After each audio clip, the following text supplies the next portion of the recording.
আজি ৭ আগষ্ট অসমৰ বিভিন্ন ঠাইৰ লগতে ধাৰাপুৰ দুৰ্গা মন্দিৰ প্ৰাংগণতো উদযাপিত হ'ল নৱম ৰাষ্ট্ৰীয় হস্ততাঁত দিৱস। বৰঝাৰ সৰু আকচিয়া বোৱাকটা সমবায় সমিতিৰ উদ্যোগত আয়োজিত এইবাৰৰ ৰাষ্ট্ৰীয় হস্ততাঁত দিৱসৰ মূল বিষয় আছিলে ক্লাষ্টাৰ আঁচনিৰ যোগেদি আমি কি ধৰণে উপকৃত হ'ব পাৰিম। উল্লেখযোগ্য যে বৰঝাৰ সৰু আকচিয়া বোৱাকটা সমবায় সমিতিয়ে কেন্দ্ৰীয় চৰকাৰৰ তৰফৰ পৰা লাভ কৰিছে 4 কোটি টকাৰ আৰ্থসপিনীক প্ৰত্যক্ষভাৱে উপকৃত কৰিব পৰা ক্লাষ্টাৰ আঁচনি। এই আঁচনিৰ জৰিয়তে বৰঝাৰ সৰু আকচিয়াৰ উপৰিও বৰাগাঁও অঞ্চলৰ শিপিনীসকল উপকৃত হ'ব। এই সন্দৰ্ভত বিতংভাৱে উল্লেখ কৰি অসমৰ প্ৰাক্তন হস্ততাঁত বিভাগৰ মন্ত্ৰী স্থানীয় বিধায়ক এমটনৰ অধ্যক্ষ ৰমেন্দ্ৰ নাৰায়ণ কলিতাই অংশগ্ৰহণ কৰি এই আঁচনিৰ যোগেদি কাম কৰি কি ধৰণে শিপিনী উপকৃত হ'ব পাৰিব আৰু শিপিনীসকলৰ খেৰী ঘৰ গুচি 3 ঘৰ হ'লে তেওঁ কি ধৰণে আনন্দিত হ'ব তাক উল্লেখ কৰে।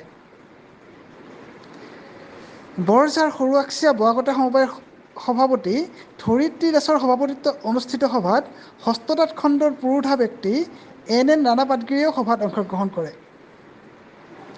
আৰম্ভণিতে বৰঝাৰ সৰু আকচিয়া বোৱাকটা সমবায় সমিতিৰ সম্পাদিকা গীতা মণ্ডল ডেকাই সকলো অভ্যাগতকে আদৰণি জনায়। নৱম ৰাষ্ট্ৰীয় হস্ততাঁত দিৱসৰ লগত সংগতি ৰাখি বৰঝাৰ আৰু বৰাগাঁৱৰ শিপিনীসকলৰ মাজত ৰছী টনা খেলৰো আয়োজন কৰে। এই সভাতে 10 গৰাকী উৎকৃষ্ট বোৱনীক বঁটা প্ৰদান কৰা হয়। উন্নত মানৰ লোন তাৰোপৰি আমাৰ ইয়াতে কৰাৰ বাবে ব্যৱস্থা থাকিব, তাৰোপৰি আমাৰ ট্ৰেইনিঙৰ ব্যৱস্থা থাকিব, নতুন ডিজাইন তেওঁলোকে প্ৰশিক্ষণৰ জৰিয়তে যাতে শিকিব পাৰে তাৰ ব্যৱস্থাও কৰা হৈছে। এনেধৰণে বিভিন্ন ধৰণৰ ব্যৱস্থা ইয়াত সন্নিৱিষ্ট কৰা আছে আৰু এই সমবায় সমিতিখনে এই দুটা প্ৰজেক্টৰ যিখিনি কাপোৰ উৎপাদন হ'ব এই কাপোৰখিনি বিক্ৰী কৰাৰ কাৰণেও আজাৰা বা কাহিগুচি দুটা আমাৰ চেল চেণ্টাৰো কৰাৰ কাৰণে চিন্তা চৰ্চা কৰিছে যাতে গতিকে এনেধৰণৰ দুটা ডাঙৰ প্ৰজেক্ট আমাৰ এই সমষ্টিটোৰ বাবে গ্ৰহণ কৰিছে। মহিলাসকল উপকৃত হ'ব নিশ্চয় ইয়াৰ দ্বাৰা আমি যিহেতু লোনছ দিম, লোনছ নাথাক ঘৰ দিম, কিছু সংখ্যক বা চলাৰ লাইট দিম, এনেধৰণৰ বিভিন্ন ব্যৱস্থা হয়, প্ৰশিক্ষণ থাকিব।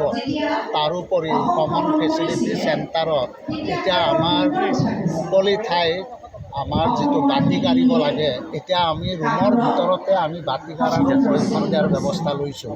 গতিকে যদি শিপিনীসকলে এইটো যদি ব্যৱসায়িক ভিত্তিত লয়, কাৰণ এইটো আমি ব্যৱসায়িক ভিত্তিত নিয়াৰ কাৰণে এই আঁচনি লৈছোঁ, তেতিয়াহ'লে নিশ্চয় আমাৰ মহিলাসকল অৰ্থনৈতিকভাৱে যথেষ্ট স্বাৱলম্বী হ'ব পাৰিব, অৰ্থনৈতিকভাৱে নিশ্চয় তেওঁলোকে যথেষ্ট উপকৃত হ'ব পাৰিব। কেমেৰা পাৰ্চন যুগল গায়নৰ সৈতে প্ৰভাত চন্দ্ৰ শৰ্মা, জাৰ্নেলিষ্ট বাৰ্তা 24x7।